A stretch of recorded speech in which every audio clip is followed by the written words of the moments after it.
After a general election and runoff, who won this year's SGA officer positions? And what can students expect before the demolition of the Cortlandt Street Bridge? All that and more on this week's edition of Panther Report News.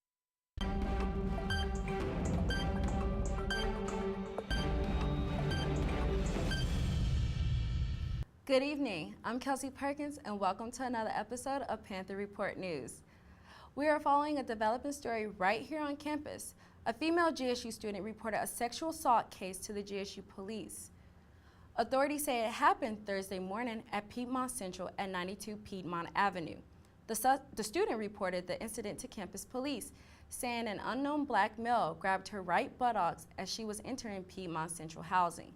The suspect was last seen traveling southbound on Piedmont Avenue towards Patton Hall. Police says the suspect had a beard and wore a black jacket and dark-colored sagging pants. If you have any information on this case, give GSU PD a call. You were given the chance to vote in this year's SGA elections, and the results are in. The general election drew in 1,475 votes across the Atlanta and perimeter campuses. Several won the seat of executive vice president for their campus. Here at the Atlanta campus, Aisha Iqbal won and received 399 votes. At the Clarkston campus, Kristen Smith won and received 212 votes. At the Alpharetta campus, Alexis Seymour won and received 44 votes. And at the Dunwoody campus, Atush DeCall won and received 90 votes. For Atlanta campus Speaker of the Senate, Fatima Berry won and received 373 votes. And for the Dunwoody campus Speaker of the Senate, Danielle Davis won and received 83 votes. So with all of this, who secured the seat of the SGA president? And this is something I ran on. I began that work during my freshman year when the consolidation actually happened. So what I've been doing is I've actually been reaching out to those EVPs. I actually know a lot of the students that attended Dunwoody, the Newton, the Alpharetta, the Decatur, and the Clarkston campus, just making sure that this way I already have those connections with the student leaders on those campuses. After a runoff with 958 votes, Franklin Patterson was named president-elect of the SGA's 89th administration. Patterson garnered 503 votes, while his opponent, Cy Madali, received 455 votes. Patterson sat down with Panther Politics' Michaela Newton to discuss the initiatives he wants to take for the upcoming year. Issues like student involvement, transportation, and sex trafficking in Atlanta were all that he mentioned. So what was your favorite part of your platform? What is something that you really wanted to focus on and really want to make a change in? Traditions on campus, I do believe, is pretty big for each and every student. It's something that everyone can feel like they're involved in, and that they, after you graduate, you can say, hey, you went to GSU, we did this here too. You know, just something that everyone feels that they can be involved in.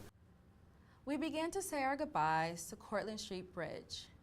Starting May 7th, the 101-year-old Cortlandt Street Bridge will be closed for reconstruction. The bridge spans from Gilmer Street to Martin Luther King Jr. Drive and can expect a demolition in the near future. For those who have questions about the project, GDOT will be holding 2 meetings in the following weeks. The first will be on April 30th from 4 to 6 p.m. in the lobby of the Loudermilk Center. The next meeting will be on May 3rd from 2 to 7 p.m. online at dot.ga.gov/CortlandST. Reports claim that the pollen count is very high in Atlanta, and with that comes those annoying allergies. Reporter Kara Nelson tells us more on what students can do to keep themselves safe. It is official, spring is here, but it has brought along record-breaking numbers of pollen this season. Allergies been going crazy, stuffy noses all the time, trying to make it to class, things like that, but it's beautiful outside, but the pollen has been crazy this year. This year we made history by beating 2015's highest count, which was 6,152. And the students are definitely noticing the pollen's intensity. Yeah, there definitely is a difference. You can see it all in the cars, you can see it all in the air. A lot of people think I have a cold, but I'm like, nah, I'm not sick. You won't catch any of this. But yeah, they think I have a cold because I have a sore throat, a high fever, and like a runny nose. The allergies this year kind of make me want to quarantine myself in somewhere safe just because the pollen is all around us, like in the trees and the bushes. It's kind of hard to escape it. Starting towards the end of March, pollen.com documented the pollen patterns here in Atlanta. Although the counts are extremely high, it's not affecting all the students. Yeah, it hasn't affected me much at all. Like, I don't sneeze or nothing, I don't cough, my sinuses don't get congested. The only thing it affects is my car, because, it'd be nasty, green, more often than not. But, yeah, I don't got no complaints. I don't even notice the pollen count high. They say it every year. Whether you have allergies or not, still get out and enjoy this wonderful weather. Just make sure you monitor the pollen count. In Atlanta, I'm Karen Nelson for Panther Report. Although Georgia State is known for its diverse student body, it took 3 women to get it that way. In 1956, Barbara Hunt was among 5 African Americans who filed a lawsuit against the state of Georgia because alumni recommendations were unreasonable, arbitrary, and discriminating under the 14th Amendment, and prevented them from attending Georgia State University. She was met with threats and oppositions, but in 1959, U.S. District Judge Boyd Sloan ruled alumni certificates violated equal protection of the laws and were invalid. This opened doors for others like Annette Lucille Hall to be the first African American to attend Georgia State, and Mary Bell Reynolds to be the first regular full-time African American student enrolled at the university. It was a tremendous honor. The Georgia State University community is just amazing. The people that work at Georgia State, our faculty, staff, and students are absolutely the best that you could possibly hope for. It's a lot of great people that are in this category and in the past have been in this category, and I'm extremely honored that people thought enough of me to nominate me and for me to be recognized. That's fantastic. The Office of Civic Engagement honored members of the Georgia State community Monday at the Service Recognition Awards. Several awards like Carl V. Patton President's Award and President's Volunteer Service Award and the George M. Sparks Award honored those who made an impact at the university or community.